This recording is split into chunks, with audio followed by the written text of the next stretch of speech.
नमस्ते, मैं एजाज और आप देख रहे हैं नेशन स्पीक्स इंडिया।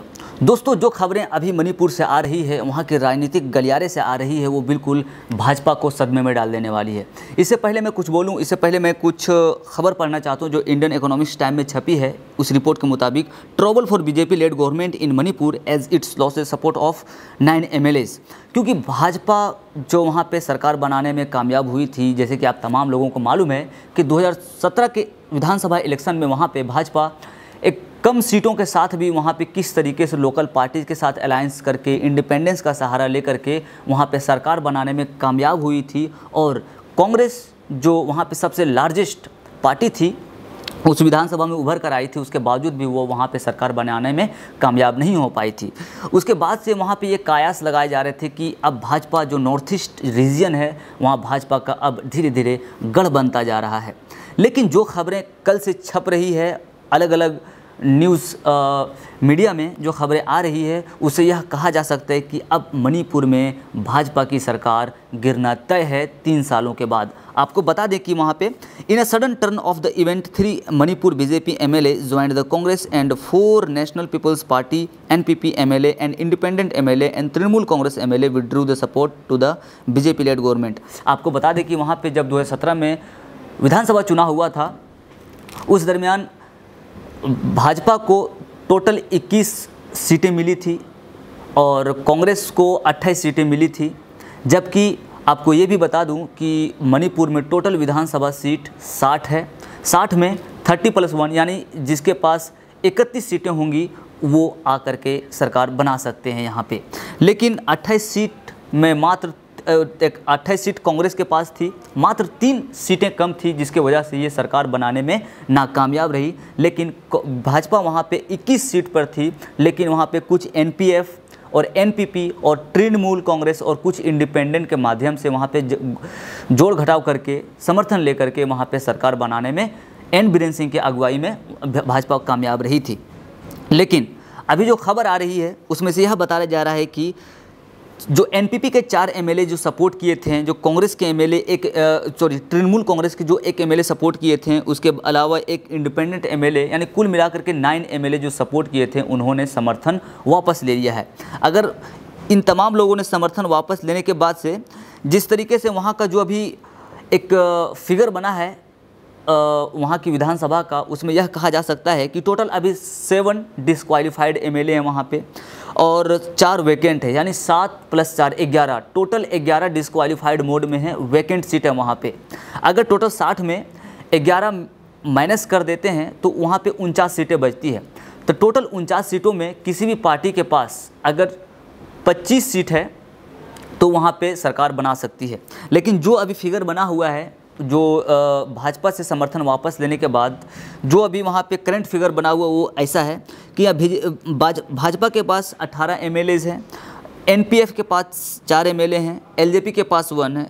टोटल अगर मिला देते हैं तो गवर्नमेंट में टोटल 23 MLAs बचे हुए हैं, जबकि सरकार बनाने के लिए यहाँ पे रिक्वायरमेंट है 25, कम से कम 25। और अपोजिशन जो अभी कांग्रेस में है, अभी तक इंडियन नेशनल कांग्रेस के पास 25 है और एक इंडिपेंडेंट है, यानी टोटल 26। अगर इंडिपेंडेंट को छोड़ भी दें तो कांग्रेस अभी एलोन कैपेबल है वहाँ पे सरकार फॉर्म करने में।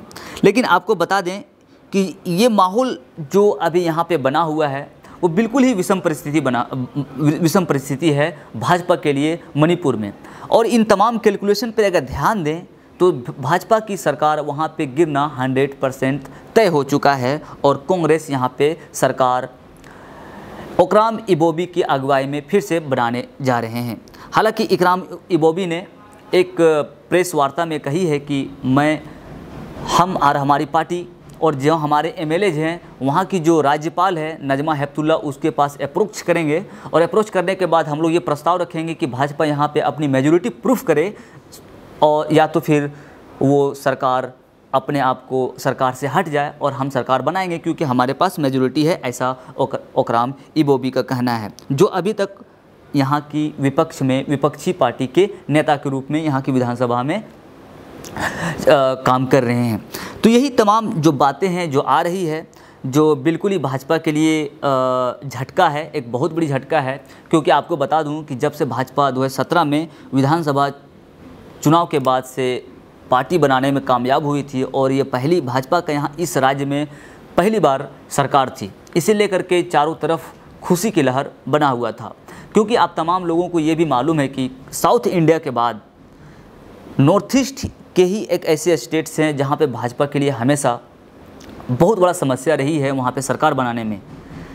तो उसके बाद से जैसे कि जिस तरीके से असम में भाजपा ने सरकार बनाया, नागालैंड में भी गठजोड़ करके वहाँ पे सरकार बनाने में भूमिका अदा की है, अरुणाचल प्रदेश में भी, उसके बाद से फिर मणिपुर में भी। इसके बाद से ये कहा जाने लगा था कि भाजपा की जो जिस तरीके से डोमिनेट कर रही है नॉर्थ ईस्ट जोन में, नॉर्थ ईस्ट स्टेट में, अब वहाँ केसरियामय होना तय है। और जो भी स्टेट्स हैं अब खास करके नॉर्थ ईस्ट स्टेट्स वो भाजपा वहाँ एक डोमिनेंट पार्टी के रूप में उभर चुकी है और ये बात भी सही था। लेकिन जो खबरें मणिपुर से आ रही है, लगता है कि भाजपा का अब नॉर्थ ईस्ट से, खास करके नॉर्थ ईस्ट स्टेट से पतन होना शुरू हो चुका है।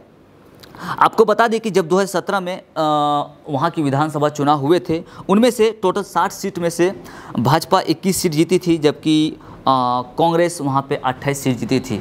और टोटल एक लार्जेस्ट मेजॉरिटी पार्टी होने के बावजूद भी वहाँ की सरकार कांग्रेस बनाने में नाकाम रही थी।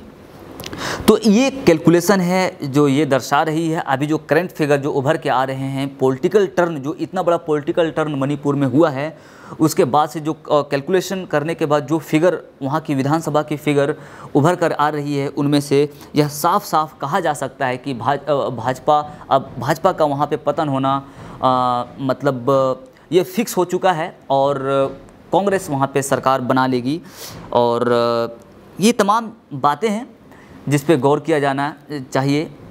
और ये कैलकुलेशन के हिसाब से ये भी बताती है कि किस तरीके से जो वहाँ पे 11 एमएलए, जो वहाँ पे 11 सीट अभी वैकेंट हैं विधानसभा सीट के, तो उसके बावजूद भी वहाँ पे टोटल अभी 49 विधानसभा सीटें बची हुई है। 49 एमएलए हैं। अब 49 में से ही सरकार बनाना है, जिसे लेकर के अभी 49 में कम से कम 25 सीटें चाहिए वहाँ की सरकार बनाने में, जो अभी फ़िलहाल भाजपा उस स्थिति में नहीं है, क्योंकि इसके पास टोटल अभी 23 यानी 23 एमएलएज हैं और कांग्रेस के पास 25 एमएलए हैं और एक इंडिपेंडेंट का भी इसे समर्थन हासिल है।